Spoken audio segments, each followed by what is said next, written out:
Let's talk about the gravity techniques in Jujutsu Kaisen, but spoilers beware for my anime onlys. We'll see y'all in the next one. Alrighty, y'all. So we're talking gravity techniques today, thanks to a sponsored video from Kaon. And thank you so much for the continued support, man. It really means a lot. And he wanted me to talk about both Yuki and Kaori slash Kenjaku's techniques. So I first wanted to point you toward this video where I fully explain Yuki's technique. We'll still talk a little bit about it in this one, but that will be a good one for anybody that needs kind of the breakdown there. Now, I called both of these gravity techniques. In Kaori's case, it's very obvious, right? Because her curse technique is anti-gravity system.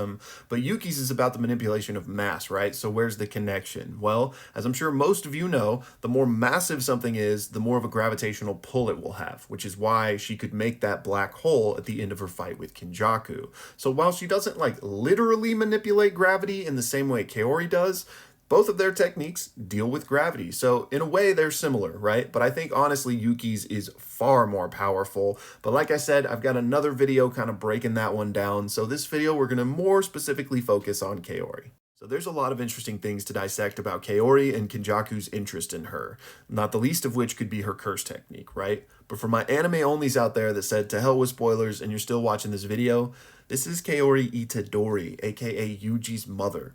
So Kenjaku, Scarface, is actually Yuji's parent and gave birth to him, which clearly explains why Kenjaku was interested in this body. He wanted to facilitate that plan to create Yuji, right? But the curse technique bears mentioning as a possible motivation as well, because Kenjaku, the body swapper, has maintained this curse technique even after leaving the body. Now, how did he accomplish that? We still don't know, but we know that there is a limit to the amount of curse techniques a person's brain can hold. So the fact that this 1,000-year-old sorcerer that has surely been in a lot of bodies with probable powerful techniques specifically decided to keep this one. So let's talk about this. What exactly does her curse technique anti-gravity system do? Well, it manipulates gravity, right? As you can see in this panel here, Kenjaku is using it around him to increase the gravity and cause everything to come slamming down. However, you might be saying, wait, but it's called anti-gravity system, so shouldn't everything be like floating up? And you would be correct. Actually, in this panel and almost every panel that we see Kenjaku use Kaori's technique, he is actually using the reversal of it. So the same way Gojo reverses blue to red, Kenjaku is reversing anti-gravity system to gravity system, I guess. So instead of releasing or reducing gravity, he is increasing it. In fact, throughout the entire manga, I believe there has only been one time we've seen Kenjaku use the normal anti-gravity, and it was in his fight with Yuki, fittingly enough. She was collapsing into a black hole, and he used the anti-gravity to prevent himself from being destroyed. Now, you would say, how is any amount of gravity going to counteract a black hole? Well, I think the kind of specific circumstances here were that Yuki was on one hand not going all out because she didn't want to destroy the world, and also Tengen was helping like keep it contained. So I think since it was a nerfed black hole, Kenjaku was able to successfully counteract it with anti-gravity. So Kenjaku is clearly fortunate to have all of those things go his way and to just have an anti-gravity technique in the face of a black hole, right?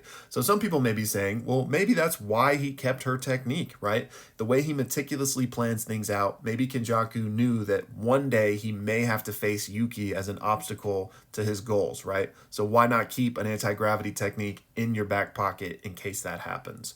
Well, we know that's not the case because Kenjaku didn't know what Yuki's technique was.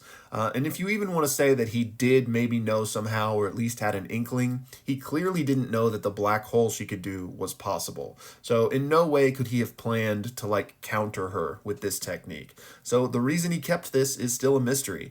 My best guess is that it is obviously a powerful technique and clearly a very defensive technique. The way he can increase gravity around him to like bring attackers down, that'd be very good for keeping yourself safe, right? So I think that just kind of fits into his toolkit nicely, but I am curious if we'll ever find out maybe any other reasons that he decided to keep it. Also, while we're on the subject, there is a fun little fan theory about this moment where instead of Gojo being the one to cause the prison realm to do this because it was like, processing him or whatever, some people think that Kenjaku used Kaori's reversal technique here to make it look like that's what was happening so that he had an excuse to stay behind. So The anime made it seem like that was less likely, considering, the eyes turned blue and were crying and stuff, but still an interesting theory.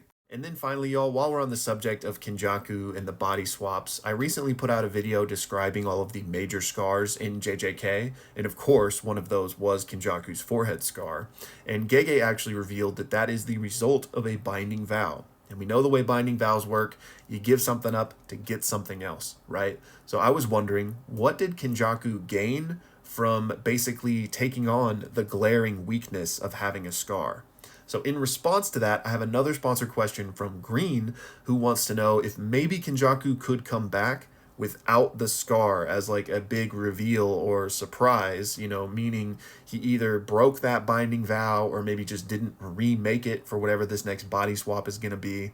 And my response to that is that I do think Kenjaku could come back. And I honestly think I'm leaning towards the fact we have not seen the last of Kenjaku, even after the Yuta brain stab. We'll have to see. I mean, he clearly could be gone, and I would be fine with that, but I just have a feeling that maybe we haven't seen the last of him. That being said, if he did come back, I think he would still just probably have the scar. That would be a crazy reveal, but I feel like however that binding vow functioned, it probably empowered the body swap to some effect, so he might even need it to perform the body swap. But let's just say he didn't and could, revoke the binding vow and not have the scar. That may, depending on how the binding vow was set up, he may be punished for that, right? And we know how much Kenjaku fears the retribution from breaking a binding vow. So at this point in the story, especially nearing its end, I wouldn't necessarily see the twist being that, Kenjaku has been back and just nobody knew because he didn't have the scar. But that would certainly be absolutely crazy. So I kind of would love to see that, but I just wouldn't, I wouldn't bet on that being the case. But again, I do hope we see Kenjaku again. And I actually lied because there is one more question that would fit nicely into this video, and that comes to us from Knight Akuma, who wants to know if you can imbue your domain expansion with the reversal of your technique instead of the normal version. And I would think this is theoretically possible since we've seen via Akotsu that you can imbue any of the techniques you have access to into your domain. So at least conceptually, you would think, well, maybe that means you could imbue the reversal into your domain as well. Now, it would also make sense to me if that just wasn't possible. I could be like, yeah, that makes sense. It's a positive energy. Maybe that's just not how domains work. So I think it could go either way.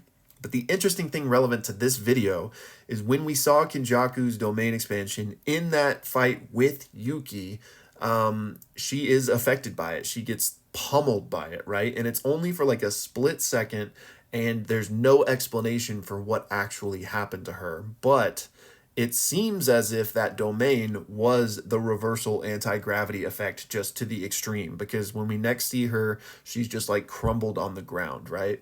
So could this domain expansion in this case have been imbued with the reversal of anti-gravity system? Maybe. Is that the most likely explanation? Maybe not, because we really just don't have enough information. It could have just been she was pummeled with Uzumaki's, right? Maybe this domain expansion was the domain for cursed spirit manipulation. It's really impossible to tell, but the reverse gravity effect would make sense for the type of damage Yuki seemingly took. So I'm not ready to say yeah, he definitely did that in this instance, but it's at least possible, right? So I'd love to hear y'all's thoughts on what exactly that domain's effect was down in the comments. And y'all, that's going to do it for this one. Again, special shout out to Count, Green, and Knight Akuma. Thank you guys so much, and I'll see you in the next one.